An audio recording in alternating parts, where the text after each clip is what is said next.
आज हम पढ़ेंगे इलेक्ट्रोस्टैटिक्स का 10th लेक्चर और नई यूनिट के साथ शुरू करेंगे। जैसे हमने पहले एक वीडियो में बात कर रखी है कि जो आपका ये सेकंड पेपर है इसको टोटल 4 भागों में बांटा हुआ है। कितने भागों में? 4 भागों में। Part 1 two part first, second, third और पार्ट फोर्थ। ये जो पार्ट फर्स्ट है इसको रखा है 10+2 के लिए। जो ये वाला पार्ट है ये है यूजी, ये पीजी, ये एजुकेशन साइकोलॉजी वगैरह के लिए। तो हम अभी जो कर रहे हैं उसमें पहले हमने किया था, उसमें जो ये 10+2 यहाँ पर कर रखा है इसमें आपके टोटल 28 पॉइंट्स या यूनिट्स ऐसे कुछ मान लो आप। इस पार्ट फर्स्ट को भी अलग अलग 28 भागों में तोड़ रखा है, जो 11-12 का पूरा सिलेबस होता है उसमें। ठीक है, तो हम लोग अभी जो पहले किए थे, जो हमारे 9 लेक्चर्स हैं, दैट आर पार्ट ऑफ आप कह सकते हैं यूनिट 18। ठीक है, और अब हम लोग जो यहाँ से ये 28 यूनिट में से एक यूनिट हो गया इलेक्ट्रोस्टैट्स का, दूसरी यूनिट करेंगे यूनिट 19। आज 19 नंबर की जो यूनिट है उसको करेंगे इसी कंटिन्यूटी में ही।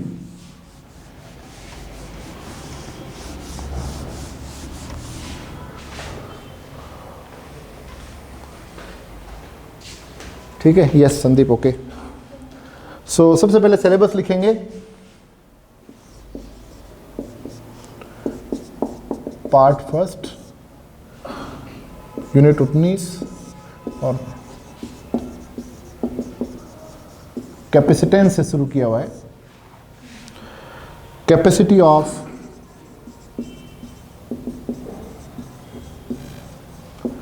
आइसोलेटेड, ये सिलेबस है। सिलेबस का जो पार्ट फर्स्ट है उसका यूनिट 19 जो है कैपेसिटेंस नाम से, capacity of an isolated spherical conductor.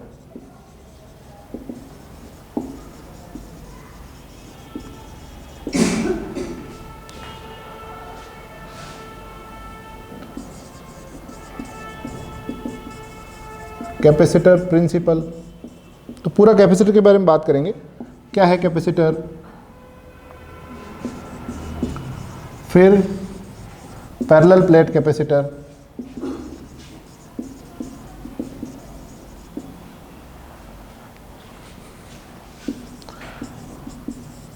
Effect of dielectric on capacitance,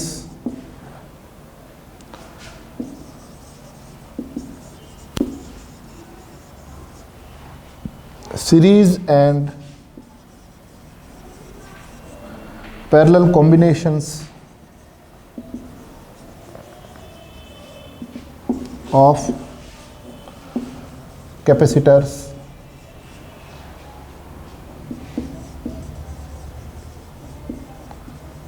energy of a capacitor, और लास्ट टॉपिक है इसका वन डे ग्राफ जनरेटर। तो हम कोई भी यूनिट शुरू करते हैं उससे पहले उसका सिलेबस लिख लेते हैं ताकि हमें पता रहे कौन कौन से पॉइंट्स पर हमें बात करनी है। और सिलेबस से बात करने में एक आसानी ये रहती है कि हमें एक डायरेक्शन मिल जाती है, एक तो हम भटकेंगे नहीं और एक कोई पॉइंट छूटे नहीं, तो सारा कवर हो जाना चाहिए। तो तुमने जो डाइलेक्ट्रिक का कहा था वो डाइलेक्ट्रिक यहाँ भी आया है। ठीक है, तो एक साथ ले लेंगे इसको। तो ये सबसे पहले यहाँ क्या है, capacity of an isolated spherical conductor, यहाँ से शुरुआत करेंगे। तो कंडक्टर्स की प्रॉपर्टीज़ के बारे में हम पहले से पढ़ चुके हैं। जो हमने इलेक्ट्रोस्टैट्स का शुरुआती लेक्चर लिया था या पहले के जो लेक्चर्स हैं उसमें हमने बात की कि चालकों के कुछ विशेष गुणधर्म होते हैं और वो विशेष गुणधर्मों की वजह से वो उनमें कुछ विशेष जो हैं यूनिक प्रॉपर्टीज़ भी आ जाती हैं। और वो गुणधर्म क्या है कि चालकों में सामान्य ताप पर, सामान्य कमरे के ताप पर बहुत अधिक संख्या में, आदर्श रूप से अनंत जो है वो मुक्त आवेश वाहक यानी कि इलेक्ट्रॉन विद्यमान रहते हैं। ठीक है। तो एक और प्रॉपर्टी क्या है कि चार्जेस जो हैं उनको कंडक्टर होल्ड कर सकता है, मतलब चार्ज अपने ऊपर रख सकता है। तो वही यहाँ पर हम बात करेंगे इस पूरे जो चैप्टर का या इस पूरी यूनिट का जो उद्देश्य है कि जो चालक हैं वो किस तरीके से आवेशों को अपने ऊपर रख सकते हैं। और ये जो वर्ड बना है capacitance, that is capacity of holding,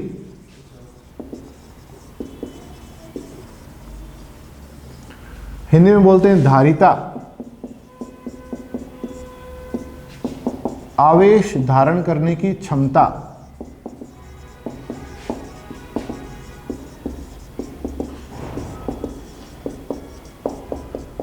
तो कुछ जो कंडक्टर्स होंगे वो ज़्यादा आवेश धारण करेंगे, उनकी कैपेसिटी ज़्यादा होगी, कुछ कंडक्टर्स की कैपेसिटी कम होगी। तो इस पूरे चैप्टर में हम ये इवेल्यूट करने की कोशिश करेंगे, ये जानने की कोशिश करेंगे कि आखिर कंडक्टर की कौन सी डिफरेंट प्रॉपर्टीज़ हैं जो इस कैपेसिटी को प्रभावित करती है। और फिर हम देखेंगे दूसरे उनकी यदि ज्योमेट्रिकल स्ट्रक्चर्स चेंज कर दें तो किस किस प्रकार के कैपेसिटर बनाए जा सकते हैं। उसमें से एक यहाँ पर आपके सामने लिखा हुआ पैरेलल प्लेट कैपेसिटर, इसी तरीके से स्पेरिकल कैपेसिटर्स हो सकते हैं, सिलेंड्रिकल कैपेसिटर्स हो सकते हैं, ये इनकी ज्योमेट्री की डिपेंडेंस है। फिर उसके बाद हमने कहा कि क्या कैपेसिटर हमने यदि कोई लिया है तो यदि कैपेसिटर को किसी माध्यम में रख दिया जाए, किसी मीडियम में रख दिया जाए, तो क्या माध्यम का प्रभाव उस चालक की कैपेसिटी को प्रभावित करता है? तो निश्चित तौर पर करता है। और इसीलिए हम यहाँ पर पढ़ रहे हैं what is the effect of dielectrics on the capacitance of a capacitor.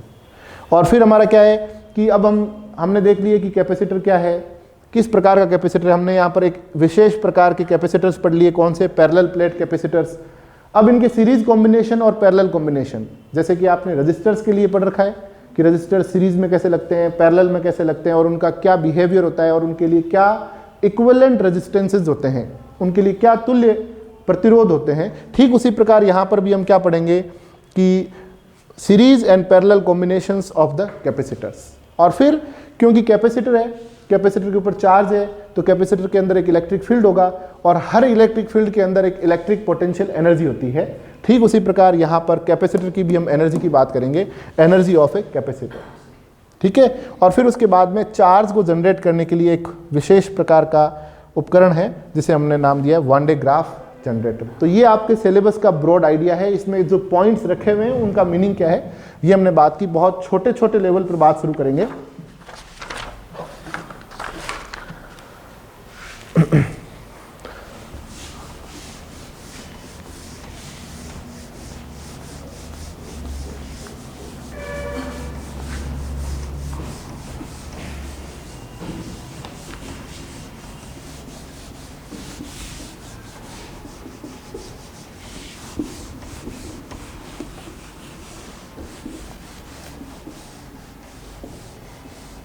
ठीक है।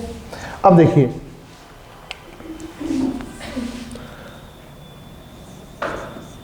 Capacitance of an isolated conductor, किसी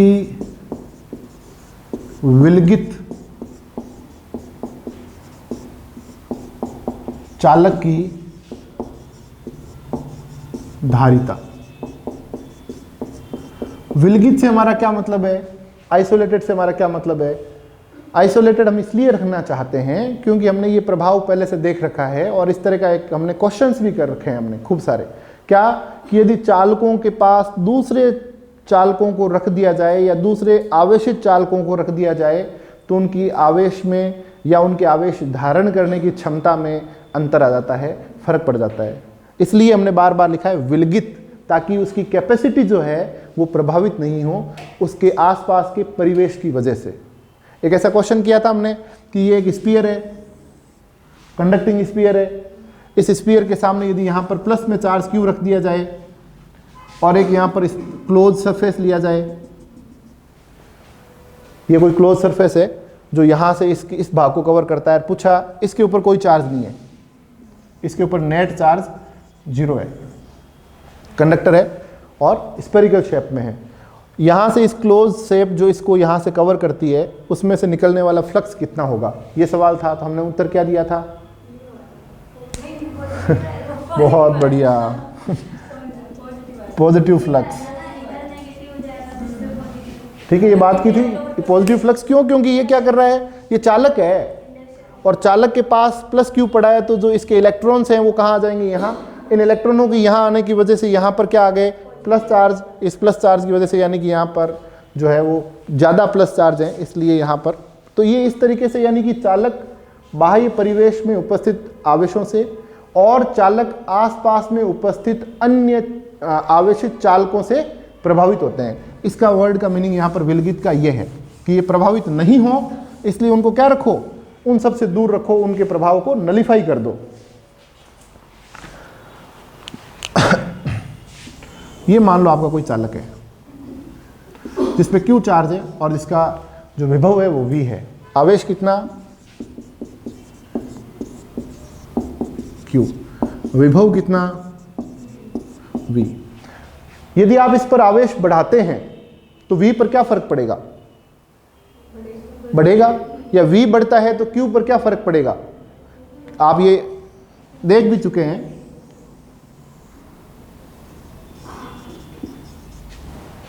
R त्रिज्या का यदि एक चालक गोला है, उस पर यदि Q चार्ज दे रखा है, ठीक है, तो विभव क्या होगा इसके सरफेस पे।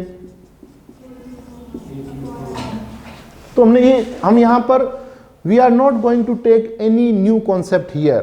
What we are going to do is use our previous knowledge of the conductors, their properties in this chapter. तो हम कोई भी नया काम नहीं करेंगे, हम जो हमने चालकों के गुणधर्म पहले पढ़ रखे हैं उसी को कैरी ऑन करेंगे यहाँ पर। तो अब देखिए यदि इस Q को बढ़ाया जाए तो V क्या होगा, तो यानी ये दोनों एक दूसरे के क्या है, प्रोपोर्शनल है। ये जो एक यहाँ पर क्वांटिटी है हमने लिखा है Q is what proportional to V, लिखते तो इसको ऐसा है कि V is proportional to Q, लेकिन क्योंकि प्रोपोर्शनलिटी दोनों के बीच में है तो जो प्रोपोर्शनलिटी कांस्टेंट है that is what, this is what capacity of holding the charges by isolated conductor whose potential is।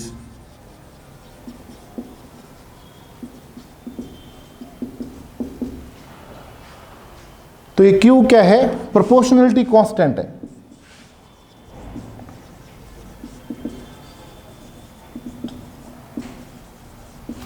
इसे बोलते हैं हिंदी में क्या बोलते हैं इसको, प्रोपोर्शनलिटी कांस्टेंट, समानुपातिक स्थिरांक।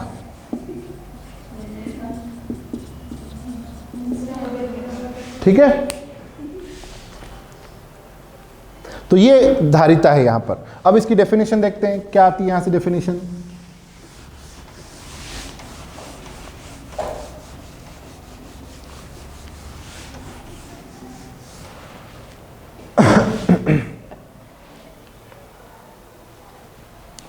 तो आपने क्या कहा, Q इक्वल टू CV, और जो C है that is what Q by V।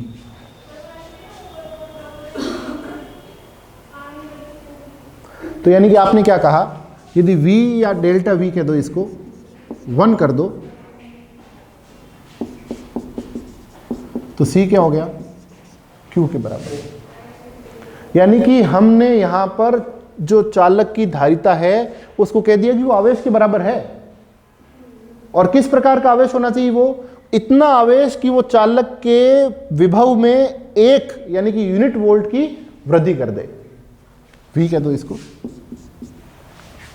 तो ये परिभाषा आ गई हमारे पास। ऐसे ही परिभाषा निकालते हैं हम, F बराबर E, हमने पहले भी निकाली। इलेक्ट्रिक फील्ड की क्या है, F अपॉन Q।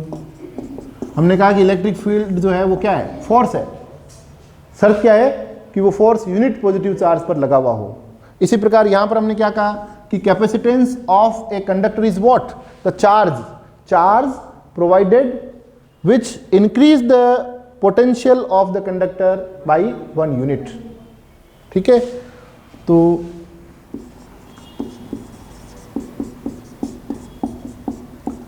संधारित्र को दिया गया वह आवेश जो उसके विभव में, या ऐसा भी कह सकते हैं यहाँ पर चालक को, क्योंकि अभी हमने संधारित्र की बात नहीं की ऐसे, तो चालक को दिया गया वह आवेश जो उसके विभव में एकांक वोल्ट की वृद्धि कर दे, चालक की धारिता कहलाती है।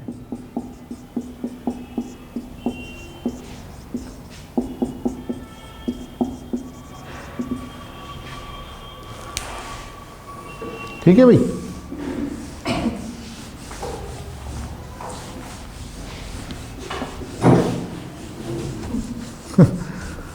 बुलावा चिट्ठी आई है गाना भी था एक, चिट्ठी आई है so the charge delivered to conductor to increase its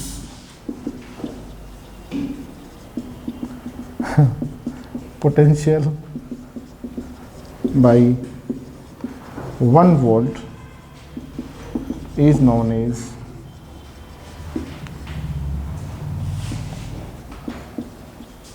capacitance of conductor। ये है। अब ये परिभाषा हो गई, तो बात करते हैं कि धारिता आखिर सदिश राशि है अदिश राशि है। तो ये तो होगी आपकी डेफिनेशन। अदिश, हाँ सदिश करोगी? अच्छा फिर ठीक है। It is a scalar quantity, अदिश राशि। यूनिट बताओ या मात्रक बताओ।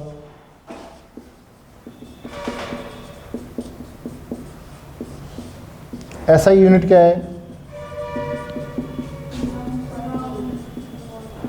फैराड। लिखते कैसे हैं? कैपिटल एफ से। ठीक है। डायमेंशंस बताओ।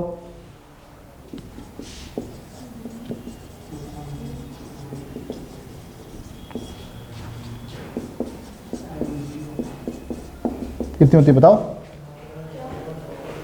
यहां से निकाल सकते हो। Q अपॉन V, Q को A में बदलना है तो निकालना है, तो Q by T into T upon, इसको Q स्क्वायर कर लो या तो, Q V है ना, Q square upon Q V। ऐसा क्यों किया? क्यों Q V क्या है? Q इंटू V क्या है?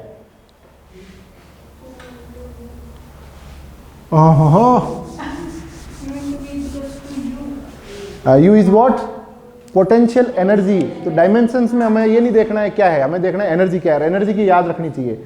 ठीक है, तो ये एनर्जी वर्क, तो ये Q को मैंने क्या किया? Q square upon T square into, हाँ वो भी कर सकते हैं, और टी स्क्वायर। अभी तो कोई दिक्कत नहीं। Q इक्वल टू CV, उसी से निकाला। ये डायमेंशन निकालने के लिए कुछ तो करना पड़ेगा ना। ये क्या है? A स्क्वायर, और ये क्या है? ml2 t माइनस 2, और ये क्या है? T square. तो क्या आ गया? m minus 1 l minus 2 t minus 4 a 2।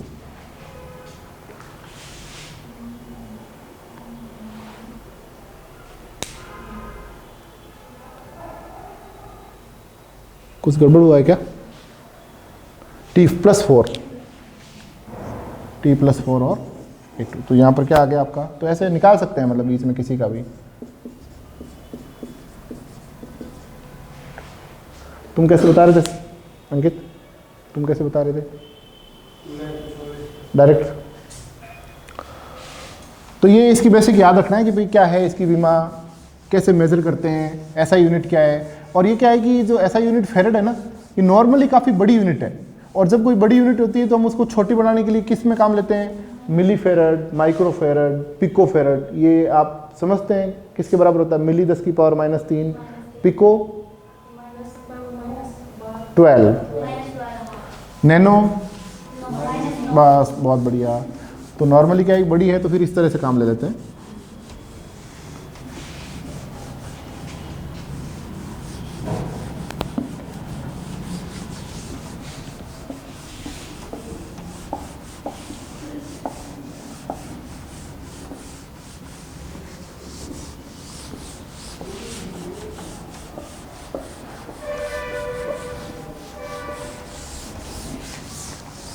Okay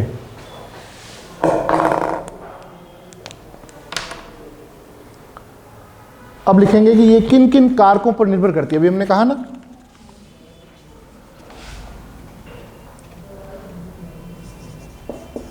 capacitance of an isolated conductor depends on, विलगित चालक की धारिता डिपेंड्स ऑन, निर्भर करती है, किन किन पर निर्भर करती है,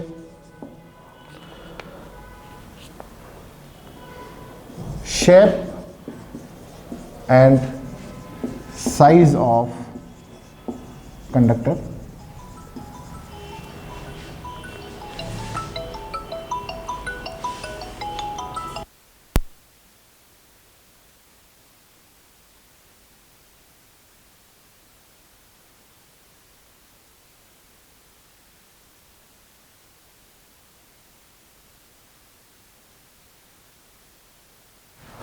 shape and size of conductor. इसे क्या कह सकते हैं, शेप और साइज को, ज्योमेट्री,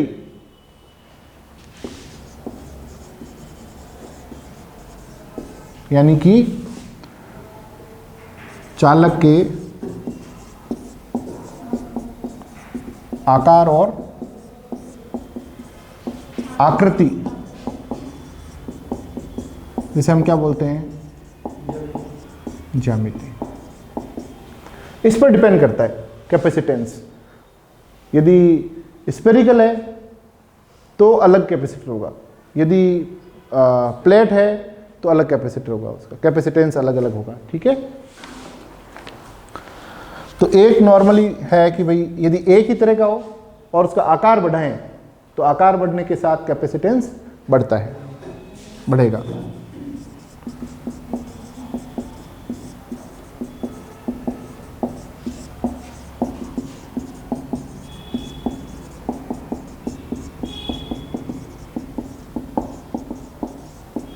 क्या लिख सकते हो,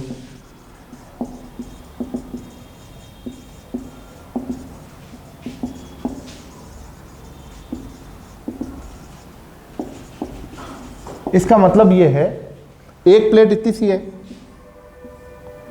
सेम चालक है, मान लो कॉपर है, ठीक है, और एक प्लेट इतनी बड़ी है, तो किसकी कैपेसिटी, कैपेसिटेंस क्या है, capacity of holding the charges, तो किसकी कैपेसिटी है वो आवेश को रखने की ज़्यादा होगी। निश्चित तौर पर ये बड़ा है तो इसकी ज़्यादा होगी, तो आकार बढ़ने के साथ साथ जो धारिता है वो बढ़ती है। दूसरा क्या है, शेप एंड साइज हो गया। दूसरा हो गया, हमने किस किस पे बात की थी, अभी सिलेबस डिस्कस किया था, हमने क्या कहा, माध्यम के ऊपर, मीडियम के ऊपर, और मीडियम की प्रॉपर्टी को किससे कैरेक्टराइज करते हैं, डाइलेक्ट्रिक कांस्टेंट से, परावैद्युतांक से। बिल्कुल सही, तो ये माध्यम के परावैद्युतांक पर निर्भर करता है।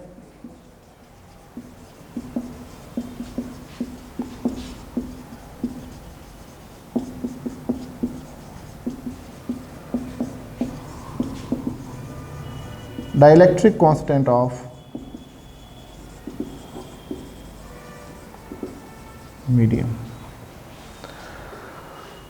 ठीक है, आप इसे माध्यम की विद्युतशीलता भी कह सकते हैं, उससे भी चिंता करने की बात नहीं, क्योंकि माध्यम की यहाँ परावैद्युतांक और यहाँ पर विद्युतशीलता भी लिख सकते हैं, क्योंकि परावैद्युतांक परावैद्युतांक परावैद्युतांक इसे केवल ये पढ़ते हैं। कभी पूछ ले कि विद्युतशीलता पर, वो तो एक ही बात है।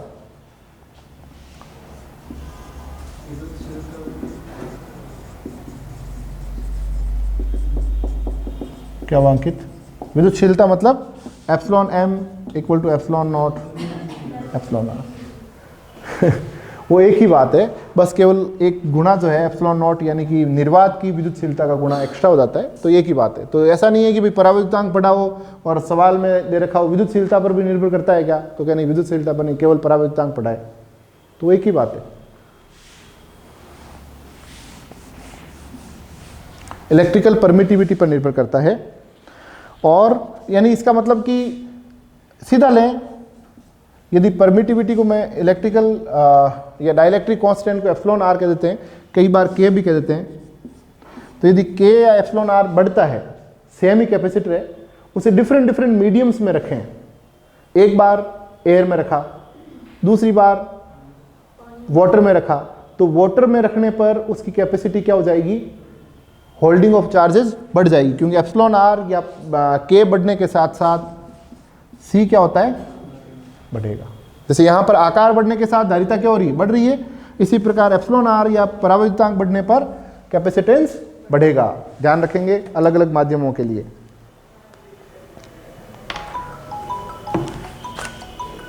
तीसरा क्या है, डिपेंड्स ऑन द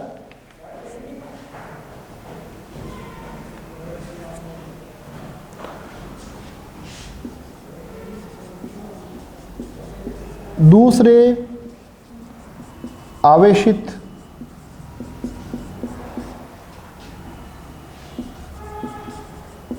चालकों की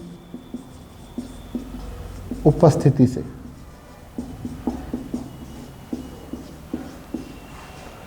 एक कैपेसिटर है, उसके पास में एक और कंडक्टर आपने रख दिया, तो उससे फर्क पड़ेगा।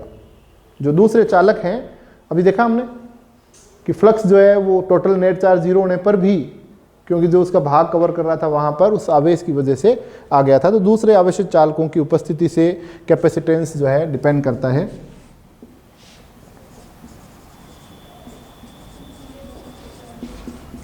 Due to the presence of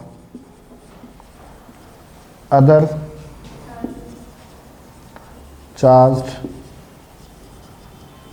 conductor in surroundings, परिवेश में जो दूसरे हैं। तो ये यहां पर आपको मोटा मोटा हमने देख लिया कि तीन निर्भरता है। किस किस पर निर्भर नहीं करता,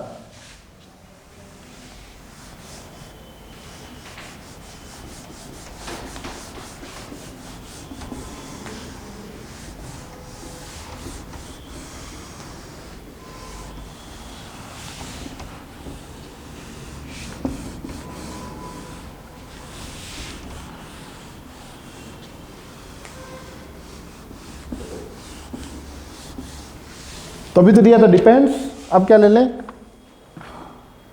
डज नॉट डिपेंड, नहीं निर्भर करता। Capacitance of an isolated capacitor doesn't depend upon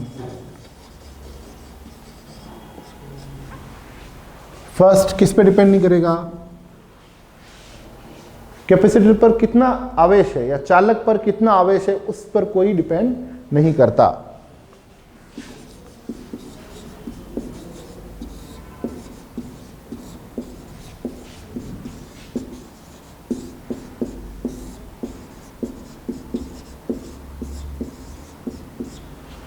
does not depend, या आप कह सकते हैं इनडिपेंडेंट, नहीं निर्भर करता या स्वतंत्र है।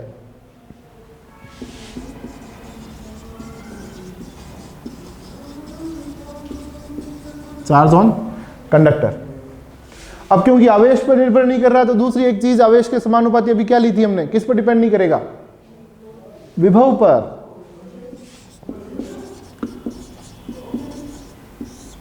चालक के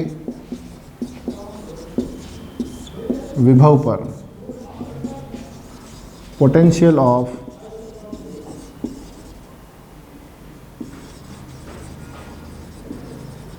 कंडक्टर। और थर्ड, चालक की स्थितिज ऊर्जा पर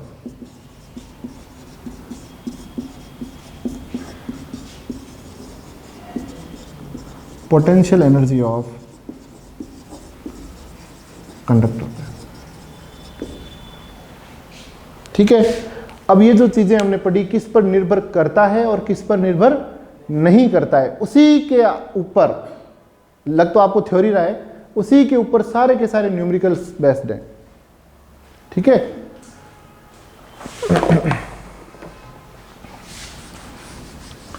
एक और काम करते हैं इसका, विलगित चालक के लिए पोटेंशियल एनर्जी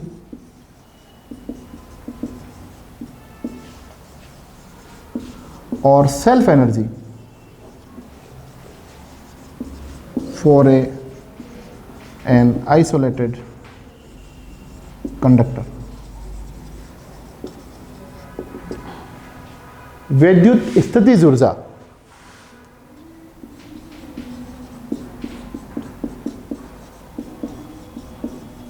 जिसे हम क्या कह सकते हैं, या स्व ऊर्जा।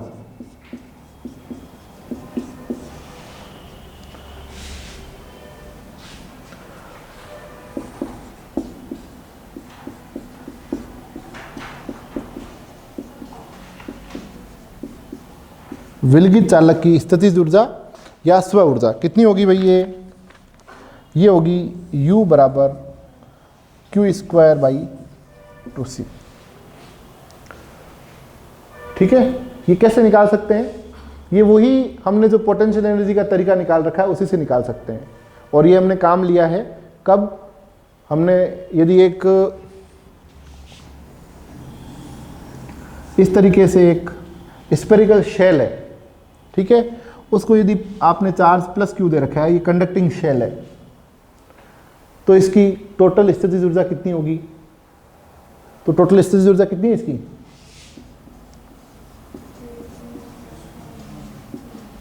याद रखा करो नीलो। कैसे निकाली? कि हमने मान लिया कि भाई हम इस पे आवेश क्या कर रहे हैं, लाके रख लें, या आप यूं कह सकते हैं कि स्थितिज ऊर्जा आई कैसे इस पर स्थितिज ऊर्जा आई है, पहले नहीं थी, आवेश के देने की वजह से आई है। इसका मतलब बाहर से किसी एक्सटर्नल एजेंसी ने इस पर काम किया है। कैसे काम किया? आपने सबसे पहले कोई आवेश Q लाके रखा, यहाँ पर काम करना पड़ा क्या? नहीं करना पड़ा, क्यों? यहाँ से कोई विरोध नहीं था। लेकिन उसके बाद आपने कोई dq आवेश और रखना चाहा, यहाँ पर काम करना पड़ा। यस, क्यों? क्योंकि ये जो Q आवेश है वो नहीं चाह रहा ये और कोई उसी प्रकृति का dq आवेश उसके पास आए, तो उस पर क्या लगाता है? Electrical force. उस इलेक्ट्रिकल फोर्स के विरुद्ध आप एक्सटर्नल एजेंट क्या कर रहा है? is trying to get that dq near and on that surface of that conducting sphere। 0 से प्लस Q में इंटीग्रेट कर देंगे तो Q²/2 Q²/K² तो ये ठीक इस प्रकार से यहां करेंगे तो Q²/2C V इंटू Q, तो यहां हो जाएगा V इंटू dq। ठीक है, यहां भी ऐसा ही है। तो ये हो गया आपका। तो फॉर्मूला कहाँ से आया? डेरिवेशन भी ध्यान होना चाहिए। इसको 2-3 तरीके से लिख सकते हैं हम, 1/2 CV² और एक QV/2। एक ही बात है, तीनों फॉर्मूला। कब कौन सा काम में लेना है, सवाल में क्या दे रखा है? ठीक है, Q, C और V तीन यहां पर जो है चर हैं, उसमें से कौन से 2 दे रखे हैं उसके हिसाब से आपको चूज करना है कि Q²/2C लगाना है, 1/2 CV² लगाना है, या QV/2 लगाना है।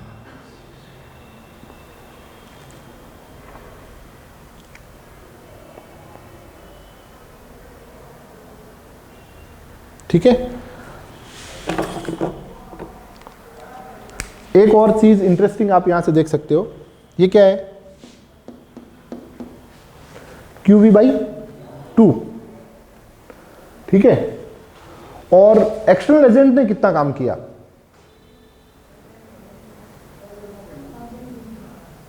टोटल आवेश V पोटेंशियल पे उसको ला के रखने में QV, तो यहां एनर्जी तो QV/2 ही आई है। तो जब आप इस तरह से कैपेसिटर्स को चार्ज करते हैं, कंडक्टर्स को चार्ज करते हैं, तो कुछ ऊर्जा की हानि हो जाती है। आगे अगले सब्सिक्वेंट पॉइंट्स में हम ये देखेंगे कि वो ऊर्जा कैसे जाती है।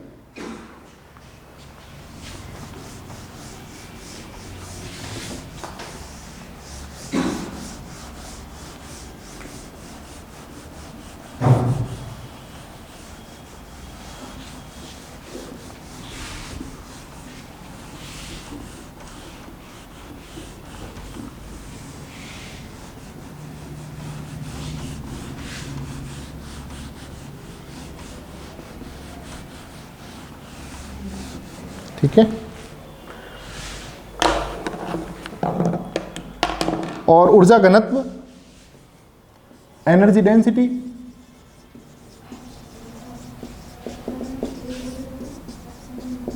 हाँ बिल्कुल सही, वही मैंने कहा ना, कुछ भी नए फॉर्मूला तो हम पढ़ेंगे ही नहीं, जो एक बार वहां लिखवा दिए वो के वही। इसे क्या लिख सकते हैं, स्मॉल यू लिख सकते हैं, क्योंकि कैपिटल यू उसको लिखा था, तो ऊर्जा घनत्व को नॉर्मली स्मॉल यू से लिखते हैं। और स्मॉल यू क्या है, ये d U upon d V, और ये किसके बराबर आती है,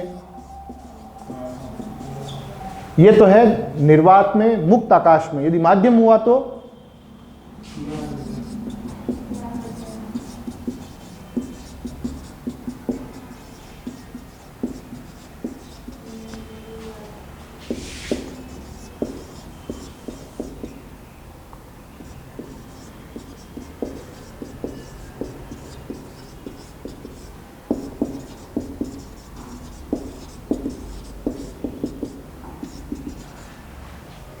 माध्यम की विद्युतशीलता एप्सिलॉन एम है या सापेक्षिक विद्युतशीलता एप्सिलॉन आर है, तो माध्यम में इतनी हो जाएगी, ठीक है, एनर्जी डेंसिटी।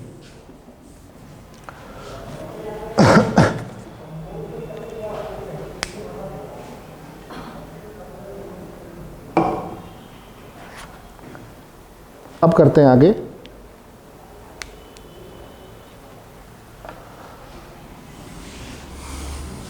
आर त्रिज्या के एक विलगित गोलीय चालक के लिए हम धारिता निकालते हैं, कितनी आती है। आर त्रिज्या के गोलीय चालक की धारिता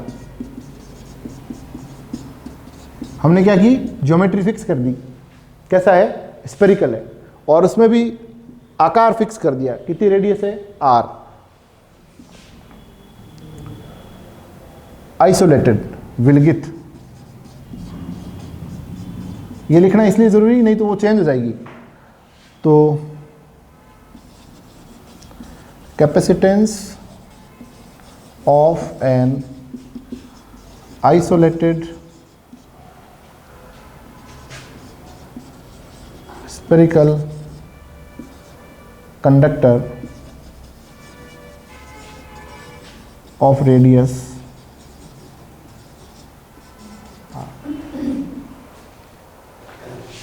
परिभाषा से निकालेंगे। यदि मान लेते हैं कि सपोज दैट उस पर आवेश जो है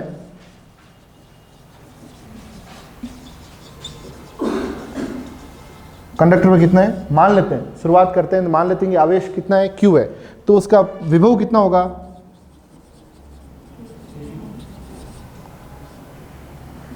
V बराबर KQ अपॉन R, ठीक है। और इसको किससे लिख सकते हैं, सिंस Q बराबर C इंटू V, और V आपके पास है, Q आपके पास है, तो C क्या होगा,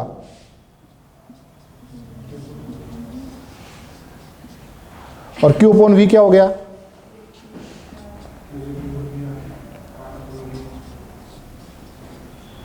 R अपॉन K, और R अपॉन K क्या है,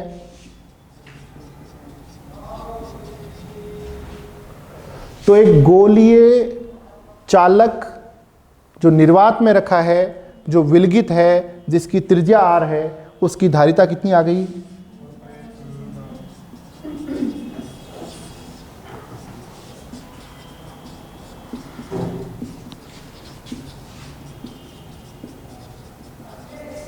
यदि ये माध्यम में रखा जाए तो कितनी आ जाएगी, तो इसे हम कह देते हैं C prime 4 pi epsilon naught epsilon R capital R माध्यम में।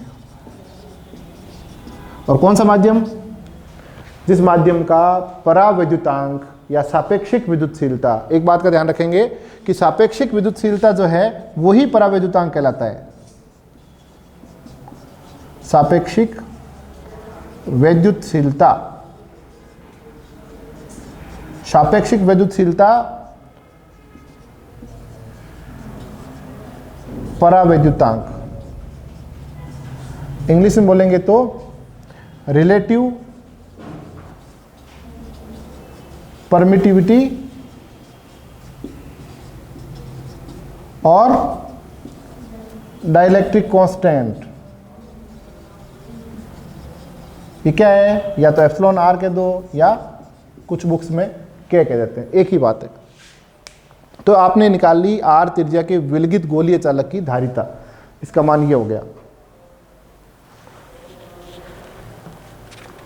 अब हम देखते हैं कि दो आवेशित चालकों को जोड़ दें यदि एक कंडक्टिंग वायर से, तब क्या फर्क पड़ेगा।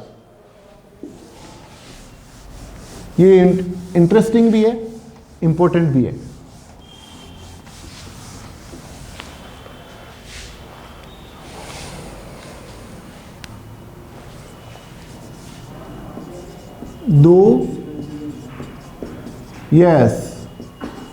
दो आवेशित गोलीय चालकों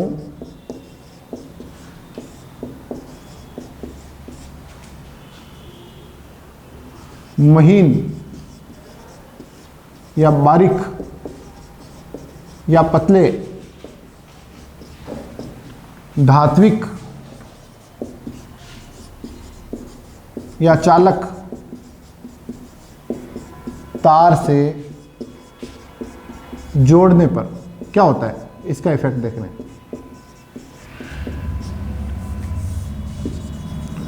if we connect two charged spherical conductors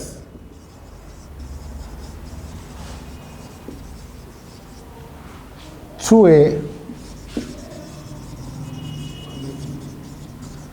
thin conducting wire.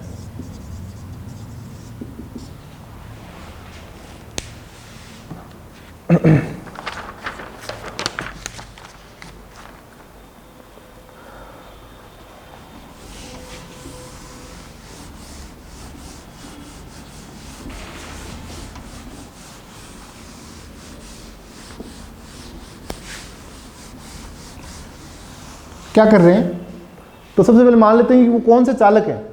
तो गोली है, पहले यहां कर दिया, ठीक है। ये दो गोलीय चालक हो गए आपके पास। धारिता मान लो इनकी एक की C1 है, एक की C2 है। विभव एक का मान लो V1 है, दूसरे का V2 है। आवेश एक पर मान लो Q1 है, Q2 है। C1 और C2 ये क्या है, प्रारंभिक, एक दूसरे से दूर दूर है। एक बात का ध्यान रखना है, ये एक दूसरे से अभी मैंने पास रखती हैं लेकिन है ये दूर दूर, फिर उनको वायर से जोड़ा है ताकि उनकी एक दूसरे की कैपेसिटेंस जो है वो प्रभावित नहीं हो, वो चेंज नहीं हो। तो ये क्या है, पूर्व मान, प्रायर वैल्यूज। C1 इसकी 1 की, कंडक्टर 1, कंडक्टर 2, यदि इनको जोड़ दिया जाए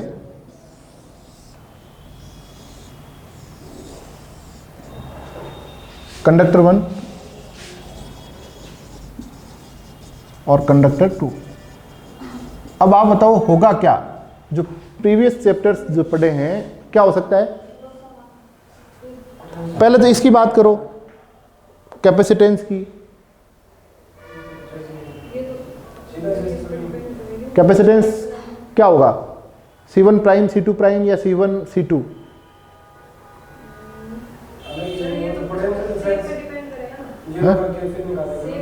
नहीं, पहले ये शेप चेंज हुई क्या? सेम है, अगर आइडेंटिकल है तो C1 + C2/2 हो जाएगा। नहीं, अलग अलग के लिए पूछ रहा हूँ अभी भी। मैं कह रहा हूँ जोड़ने के बाद इसके लिए बताओ और इसके लिए क्वांटिटीज बताओ, ऐसे लिखूंगा। सेम साइज है, सेम मटेरियल है, तो C1 + C2/2 हो जाएगा। कुछ भी नहीं दे रखा आपको, ये कह रखा है ये क्वांटिटीज के हिसाब से बात करो। तो फिर तो V1 V2 इक्वल करके भाई आपको, आप गलत दिशा की ट्रेन पकड़ चुके हैं। कैपेसिटेंस किन किन बातों पर निर्भर करता है, शेप पे, साइज पे, मीडियम पे और पास में उपस्थित दूसरे आवेशित कंडक्टर से। मैंने कहा एक दूसरे से दूर है, माध्यम कोई चेंज किया क्या? तो सेम रहेगा। तो फिर C1 C2 अभी तो बात की बेटा, और V1 V2 अलग हो जाएगा और क्या हो जाएगा? V। क्यों? क्योंकि ये दोनों क्या है, ये क्या है, ये जुड़ा है, लेकिन ये किस तरह का नेचर का है? कंडक्टिंग है। तो एक्चुअली आप ये क्या मानोगे, हमने प्रीवियस चैप्टर्स में क्या पढ़ा था लेक्चर्स में, कि कंडक्टर एक इक्विपोटेंशियल बॉडी होती है। तो ये पूरा एक कंडक्टर हो गया, यहां से यहां से यहां से यहां तक पूरा एक कंडक्टर है। इसका मतलब इस पूरे का जो विभव है वो क्या हो गया? V। अभी केवल V का हमने, ठीक है। और आवेश क्या हो गए? तो आवेश है यहां पर, मान लेते आवेश परिवर्तित हुए या नहीं हुए? हुए। जनरली होंगे, मतलब सेम ही हो तो फिर नहीं होंगे, ठीक है, सब कुछ सेम होने पर। लेकिन जनरली यदि ये Q1 प्राइम और Q2 प्राइम, तो ये क्यों हुए? आवेश परिवर्तित क्यों हुए? विभव परिवर्तित क्यों हुआ? कैपेसिटेंस सेम क्यों रहा? तो कैपेसिटेंस सेम क्यों रहा ये तो आपको पता लग गया, क्योंकि कैपेसिटेंस जिन जिन बातों पर निर्भर करता है वो हमने चेंज नहीं की, तो कैपेसिटेंस सेम। V सेम क्यों? क्योंकि चालक का गुणधर्म है ये, एक ही चालक पर विभव हर बिंदु पर समान होगा। तीसरा, ये विभव को समान बनाने के लिए चार्जेस का रीडिस्ट्रीब्यूशन होगा, इसे बोलते हैं पुनर्वितरण, आवेशों का पुनर्वितरण। और आवेश इस तरीके से पुनर्वितरित होते हैं कि उनका पोटेंशियल पूरा क्या हो जाए? सेम हो जाए, इक्विपोटेंशियल हो जाए। तीनों चीजें समझ में आ गई। अब इस पर काम करते हैं कि भाई इसके जो यहाँ पर V कितना है और ये Q1 प्राइम और Q2 प्राइम कितने हैं।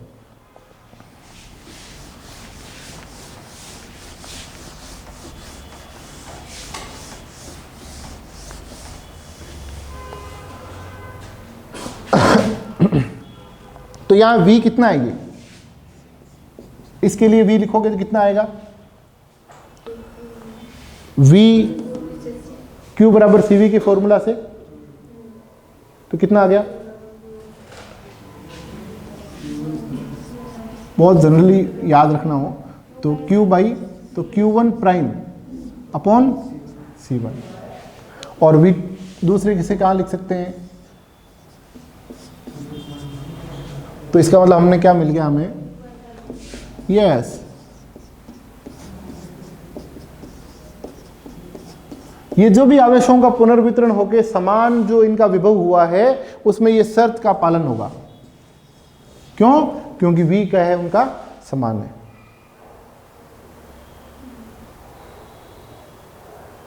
V क्या है, उनका समान है। और एक चीज शर्त साथ में और क्या है, आवेश जो है वो पुनर्वितरित हुए हैं। इसका मतलब यहां पर ये तो इसको इक्वेशन में लिखना चाहो तो इक्वेशन 1, आवेश पहले क्या थे और अब क्या है? Q1 prime plus Q2 prime. क्या दोनों आवेशों का योग पहले यानी कि अलग अलग थे तब और जोड़ने के बाद समान होना चाहिए? बिल्कुल समान होना चाहिए, क्योंकि आवेश क्या हुए? रीडिस्ट्रीब्यूट हुए हैं, पुनर्वितरित हुए हैं। तो आवेश जो टोटल है वो संरक्षण का नियम का पालन करेंगे। ये आइसोलेटेड एक सिस्टम है और आइसोलेटेड सिस्टम के अंदर जो चार्ज हैं वो कंजर्व रहते हैं। यही आवेशों का संरक्षण है। Delta Q equal to 0 for a closed system. Equation number 2, इन सब का यूज लेंगे। ये सब पढ़ रखे हैं हमने, यहाँ नई कोई भी बात नहीं की, कि ऐसा नहीं है कैपेसिटेंस के लिए कोई नया फॉर्मूला लिख लिया और एकदम से कह दिया ये भी याद कर लो। अब सब के सब वही चल रहा है। और जो ये V है इसको लिखा जा सकता है क्या? यहां पर टोटल आवेश कितना? अब ये जो कह रहा है Q1 plus Q2 upon C1 plus C2, ठीक है। और इसको कैसे लिख सकते हैं? Q1 क्या है? हम क्या चाहते हैं? हम ये V इसलिए निकाल रहे हैं कि हमें ये दिया जाएगा क्वेश्चन में कि इस तरह से दो विलगित चालक गोले हैं जिन पर ये इस तरह की प्रॉपर्टी है, इस तरह की प्रॉपर्टी है। बताओ मिलाने पर समान विभव कितना होगा? वो उसके लिए काम कर रहे हैं, समान विभव। अब इस Q1 को क्या लिखेंगे? C1 V1 और C2 V2, और ये सब दे रखा है तो निकल जाएगा C1 V1 plus C2 V2 upon C1 plus C2। आगे से ध्यान रखेंगे, ये सीधा आप रूल लगाएंगे ये सीधा फॉर्मूला लगाएंगे और आपको V मिल जाएगा। क्योंकि इस फॉर्मूले में आप कह रहे हो इसमें भी तो मिल जाएगा, हाँ इसमें मिल जाएगा, लेकिन Q1 प्राइम क्या है, ठीक है ना, आपको तो ये दे रखे हैं। तो दिए गए पदों में in the given terms you can find out the common potential, इसे कहते हैं कॉमन पोटेंशियल। वो निकल गया आपका। अब आपका अगला काम बचा है Q1 प्राइम और Q2 प्राइम निकालना। यहां से निकाल सकते हैं इक्वेशन 1 और 2 से। तो ये फिजिक्स जो है ना, ये लॉजिकल है, रीजनिंग पर बेस्ड है।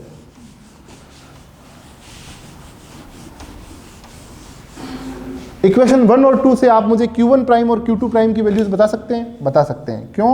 Q1 prime upon Q2 prime क्या है?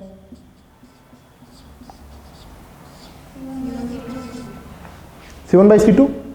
और उसमें एक आप यदि ऐसा लगा दो Q1 prime upon Q1 prime plus Q2 prime equal to क्या है? C1 upon C1 plus C2। और ये कर दिया मैंने Q1 प्राइम बराबर C1 upon C1 plus C2 into Q1 prime plus Q2 prime. और Q1 prime plus Q2 prime equation 2 से कितना है? ये आपको दे रखा है। तो फिर आप क्या लिख सकते हो? Q1 prime equal to C1 upon C1 plus C2 into Q1 plus Q2।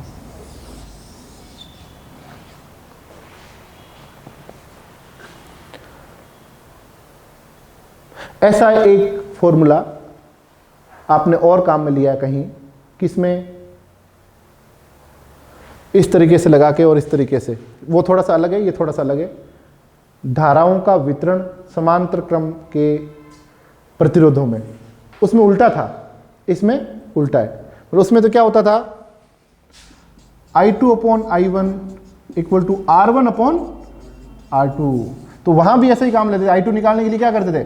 I1 plus I2 equal to R1 upon R1 plus R2। और इसे कह दिया I टोटल। तो I2 is what? R1 upon R1 plus R2 into I2 या I total. ठीक है, ऐसा ही काम यहाँ कर लिया। इस तरह से डायरेक्ट लिख सकते हैं Q2 prime C2 upon C1 plus C2 into Q1 plus Q2। Equation number 5 and 6। तो अलग अलग विलगित चालकों को यदि धात्विक तार से जोड़ दिया जाए तो कॉमन विभव क्या? Equation number 3। चार्जेस का डिस्ट्रीब्यूशन क्या? इक्वेशन नंबर 5 और 6। और ये जो आवेशों का पुनर्वितरण हुआ है, इसमें एक जूल हीटिंग होती है, एनर्जी लॉस।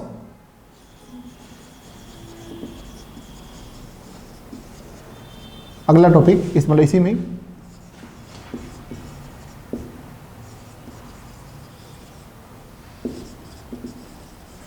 Joule heating. उसकी ऊर्जा कितनी? डेल्टा H मान लो कि एनर्जी लॉस हुआ है, तो वो कितना होगा? C1 C2 upon C1 plus C2 into V1 minus V2 का होल स्क्वायर। Equation number 7। ये 7 इक्वेशन से आपके कोई भी चालक यदि हैं, उनकी धारिता दे रखी है, तो आप ये काम कर सकते हैं कि किस तरीके से उनमें आवेशों का पुनर्वितरण होगा, कॉमन पोटेंशियल क्या होगा, जूल हीटिंग की वजह से कितना एनर्जी लॉस होगा। अब करते हैं क्वेश्चंस। हाँ भाई संदीप, ओके। भारती, भारती गायब। ये फर्क है। और संदीप, इस अंकित का कितना ही मन नहीं लगे, लेकिन मन मार के बैठा है ना, क्योंकि ऑफलाइन है। मजाक कर रहा हूँ। क्योंकि चलो आगे चलते हैं, एक क्वेश्चन करते हैं। तो ये आइडिया अभी क्या है? अब ये फॉर्मूला इतने समझा के बताएं आपको, और ये बताए कोई भी नया फॉर्मूला नहीं लगाया, पुराने कंसेप्ट से ये फॉर्मूला हमने ड्राइव किए हैं, अब याद आपको रखने पड़ेंगे। याद रख के अप्लाई डायरेक्ट करना है। यदि इस तरह से डिराइव करके अप्लाई करने लग गए तो क्वेश्चन नहीं कर पाओगे। Keep it in the mind.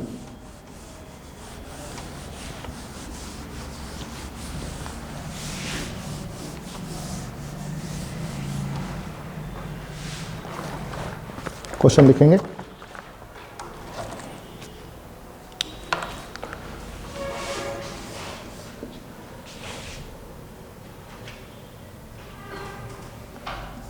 Two isolated conductors A and B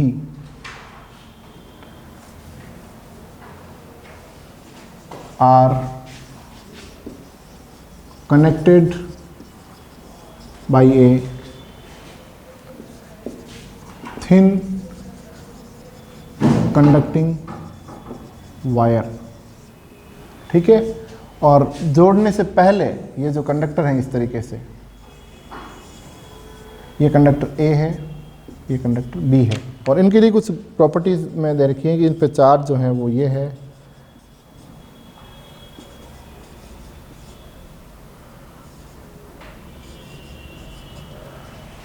जोड़ने से पहले आपको ए और बी चालकों पर आवेश और इनकी धारिता दे रखी है।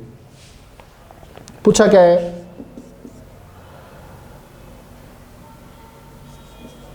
Find out final charges on A and B. अंतिम आवेशों की गणना करनी है, Q1 प्राइम और Q2 प्राइम जो भी हमने बात की उनकी। ठीक है,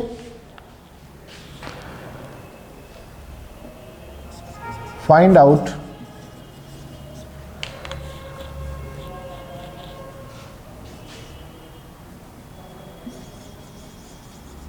energy loss in charge redistribution।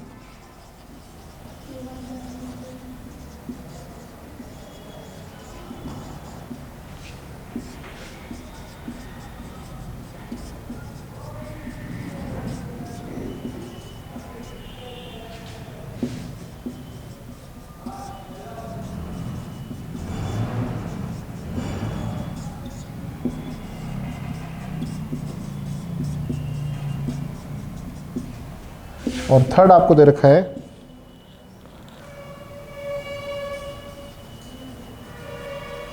Common potential after connection.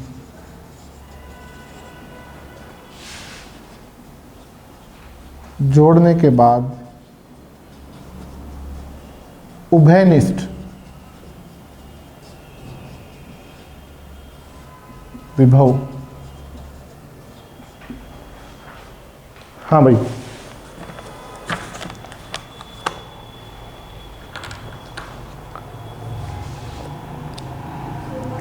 अच्छा बच्चों निकाल दिया। भारती आ गई। Q1 3 माइक्रो कूलम और 6 माइक्रो कूलम। वेरी गुड, बहुत बढ़िया। तो हमने कह दिया कि Q1 प्राइम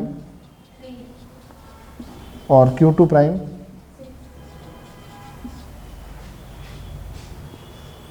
यानी कि जो आवेश 6 माइक्रोकूलम था वो क्या हो गया, 3 माइक्रोकूलम। एक तरह से आप ये कह सकते हैं कि चार्जेस जो हैं वो इंटरचेंज हो गए हैं। ठीक है,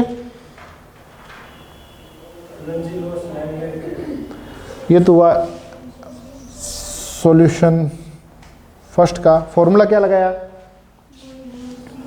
Q1 प्राइम बराबर C1 upon C1 plus C2 into Q1 plus Q2। अब एक बात बताओ, हमने अभी कहा कि जो करंट का डिस्ट्रीब्यूशन था और जो चार्जेस का डिस्ट्रीब्यूशन है उसमें फॉर्मूले में अंतर है। क्या अंतर है कि अधिक प्रतिरोध में कम धारा प्रवाहित होती है, लेकिन यहाँ पर अधिक धारिता वाले कंडक्टर के अंदर अधिक आवेश रह सकता है। इसलिए इसमें Q1 के सामने C1 आ रहा है, वहाँ उल्टा होता है, वहाँ I1 के सामने R2 आता है। ठीक है, तो बेसिक माइनर डिफरेंस पकड़ेंगे तब चीज़ें और खुलेगी। ओके, आगे चलो। सेकेंड,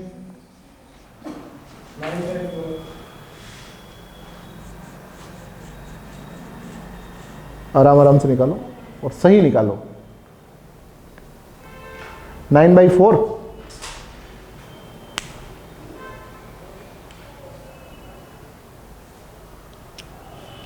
बच्चों ने निकाल दी होगी।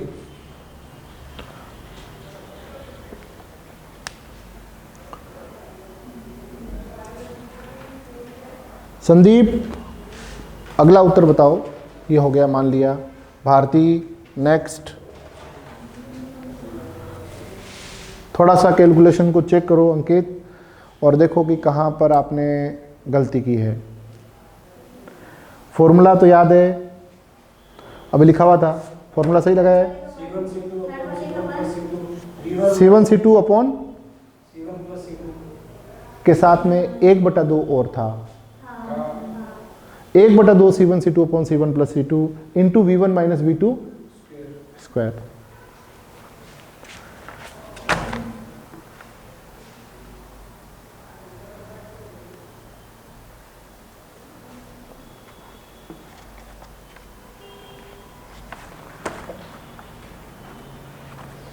V1 कितना आया तुम्हारा?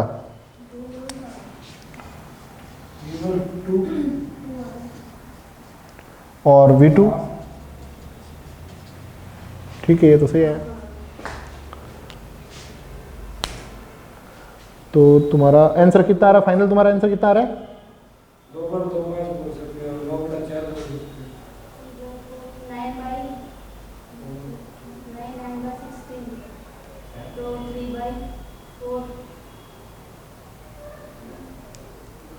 क्या बात कर रहे हो? सच में ऐसा आ रहा है क्या, या मुझे क्या?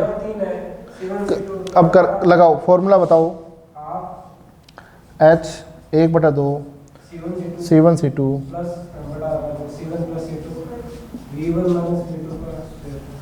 ठीक है। ये कितना आ गया?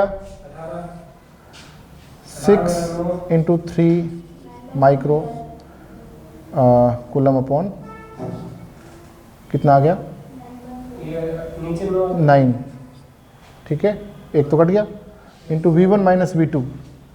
V1 कितना? 2 माइनस हाफ का होल स्क्वायर कितना हो गया? तो ये तो माइक्रो जूल में आ गई। 3 दूनी 6 और 3 3 9 और ये 3 से 3, ये 2 से 2। 2 माइनस 1/2 कितना हो गया? 3/2। 3/2 9/4 माइक्रो जूल ठीक है, सही।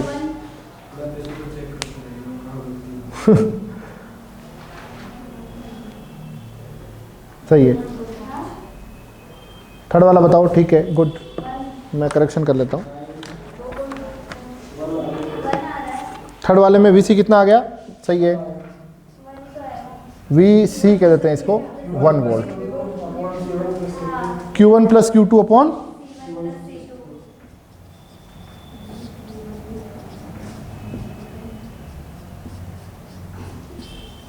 क्योंकि Q1 prime plus Q2 prime Q1 plus Q2 के बराबर है, तो direct Q1 plus Q2 upon C1 plus C2 भी लगा के निकाल सकते हैं और 1 वोल्ट आएगा। जब आपको Q1 नहीं दे और वोल्टेज में दे दे, पोटेंशियल्स में दे दे, तब C1 V1 plus C2 V2 upon C1 plus C2 निकालना। मतलब ये आप मॉडिफाई करना है फॉर्मूले को, ये डिपेंड करता है हमारे ऊपर। तो तीनों बिल्कुल सही है। किसी को डाउट? आगे चले, एक ऐसा क्वेश्चन और करते हैं।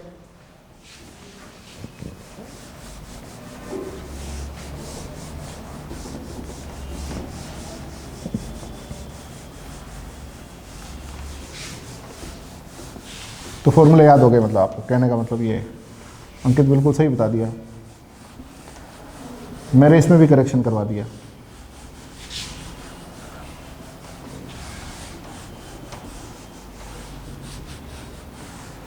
गुड, नेक्स्ट क्वेश्चन लिखेंगे।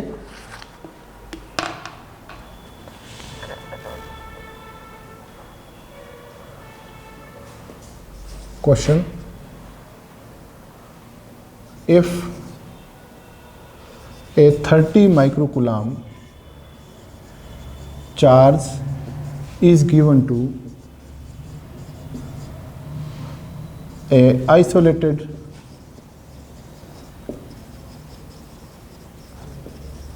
conductor of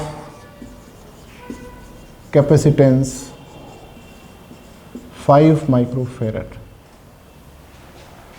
30 माइक्रोकुलाम का एक आवेश 5 माइक्रोफेरेड वाले किसी एक विलगित चालक को दिया जाता है। ये एक स्टेटमेंट है, सवाल शुरू नहीं हुआ है। फाइंड आउट, ज्ञात कीजिए। First, potential of conductor,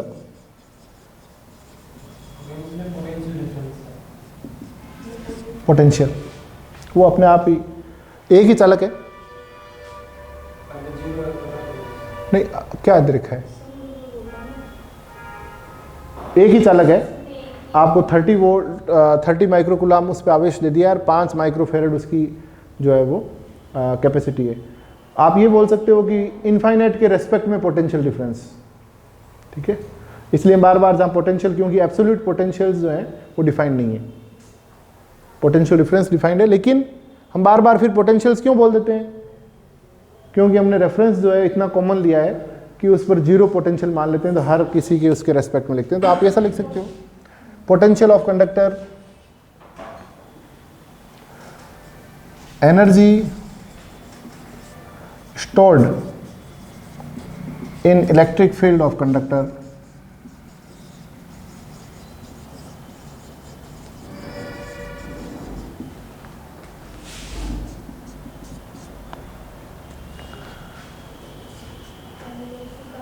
now if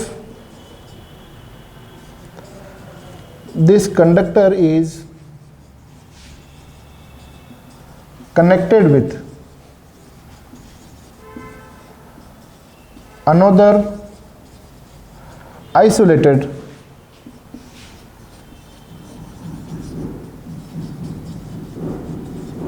conductor of charge 50 microcoulomb and capacitance 10 microfarad,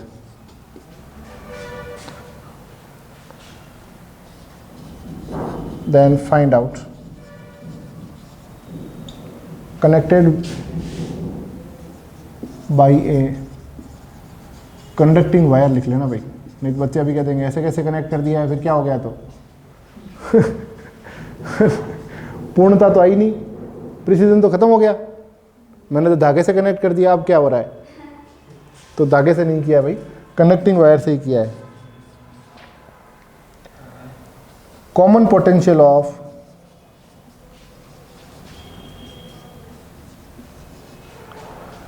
both conductors, सारा निचोड़ा जाएगा जो भी पढ़ा है उसका।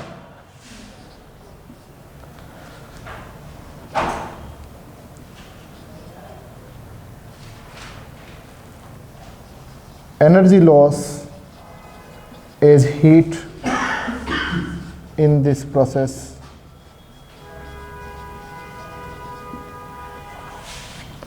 see the ratio of final charges on conductors and D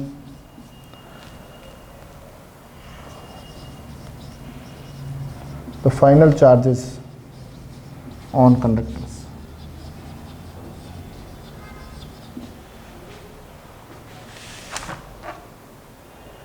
एक एक करके उत्तर बताना शुरू करेंगे, जहाँ नहीं आएंगे वहाँ डिस्कस करके और उसको निकालने की कोशिश करेंगे। अच्छा, भारती बताने भी लग गई, संदीप ने बता भी दिया, वेरी गुड।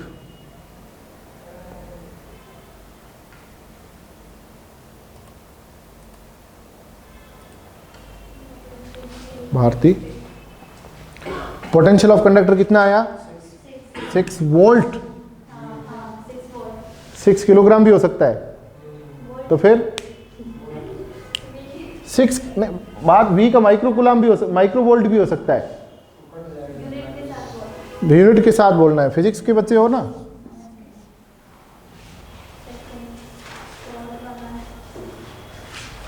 इस बात पर कभी ना कभी क्लास में डांट जरूर पड़ी होगी, ये क्या है 6, तो फिर उसको ध्यान रखो, उस डांट का सुनो, दूसरी बार क्यों सुनना चाहते हो। Energy stored in electric field of conductor, formula क्या लगाओगे, सी दे रखा है और क्यू दे रखा है, 1/2 सी Q²/2C, ठीक है। क्या आया अंकित, कैलकुलेशन तो करनी पड़ेगी करो करो, हाथ से करोगे, बच्चे बनोगे तभी शिक्षक बनोगे, बच्चे ही नहीं बनोगे तो फिर शिक्षक कैसे बनोगे। नीलम तुम तो शिक्षक हो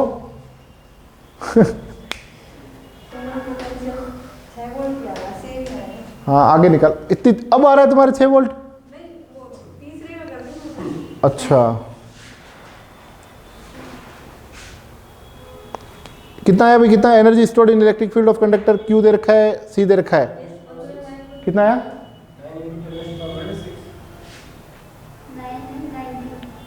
90 माइक्रोजूल, 90 माइक्रो जूल। क्या गड़बड़ की अंकित,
हाँ भाई 90 माइक्रोजूल आ गया।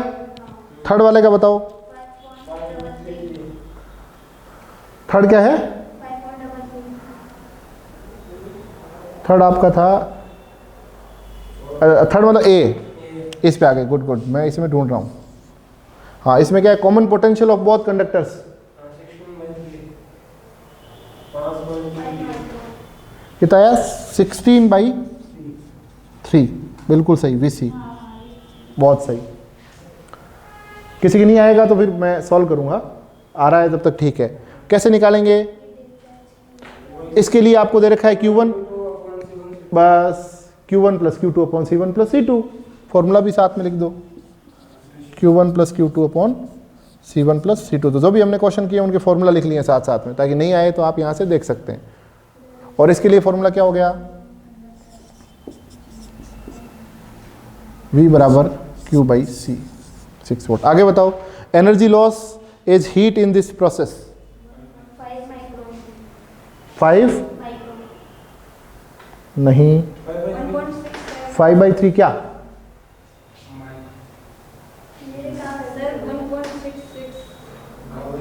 हाँ वही आगे कितना आ रहा है? माइक्रो आ रहा है पक्का? तो 5/3 माइक्रो जूल। सही है, सही है, सही है। कहाँ से निकाला ये फॉर्मूला? संदीप ने बताया था 1/2 C1C2 upon C1 + C2 into V1 - V2 का होल स्क्वायर बराबर 5/3 माइक्रो जूल। आगे चलो, अगला है ये the ratio of final charges on conductors, मतलब कि Q1 prime upon Q2 prime किस रेशियो में आएंगे? कैपेसिटेंस के रेशियो में आएंगे, C1 अपॉन। अब याद रखना है क्या इसको? कभी याद नहीं रखना है। आप समझ रहे हो ना, फीलिंग डेवलप करो इसकी कि भाई कैपेसिटी चार्ज कितना की कैपेसिटी कितनी, तो Q प्रोपोर्शनल टू C यहां पर, क्योंकि V क्या है? सेम है। देखो इस फॉर्मूला को कई बार अलग अलग तरीके से लगा सकते हैं। ये आपने कहा Q बराबर CV, ठीक है। पहले आपने क्या कहा? Q प्रोपोर्शनल टू V, ठीक है। क्यों? उस समय आप कह रहे थे C कांस्टेंट, ठीक है। यहां पर क्या था? आपने कहा कि given that C is constant for that particular conductor. फिर दूसरी बार आपने क्या कहा? चलो वापस फॉर्मूला लेता हूं, Q बराबर CV। इस बार आप क्या कह रहे हो कि Q is proportional to C, साथ में क्या दे रहे हो? V is constant. तो एक ही फॉर्मूला को क्या कांस्टेंट है उसके हिसाब से अलग अलग काम में ले सकते हैं। यहां पर वो लेना है। कितना आया भाई बताओ? ये कितना आ गया? 1। Very good. और अब ये निकल गया तो ये भी निकल जाएगा, C1 upon C1 + C2 into Q total कितना? Q1 प्राइम कितना है? कितना निकाला?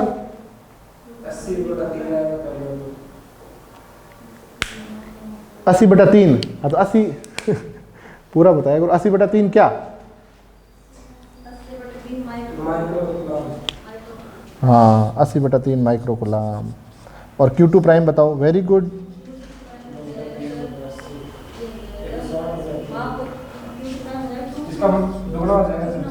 हाँ ये हो गए सारे के सारे आंसर्स हो गए, ठीक है। यहां पूछ लेते हैं। हाँ भाई अच्छा ठीक है भारती, गुड, निकाल लिया सबने। ये आंसर्स लिखे हुए हैं इसके। तो आज इतना ही करेंगे, ठीक है। कल इसके बाद जो है और कंडक्टर्स के बारे में बात करेंगे, किस किस तरह से कंडक्टर्स जो हैं वो रखे जा सकते हैं, पैरेलल प्लेट कंडक्टर्स कैसे होते हैं, और ये ओके। तो नीलम तुम्हारा काम क्या है?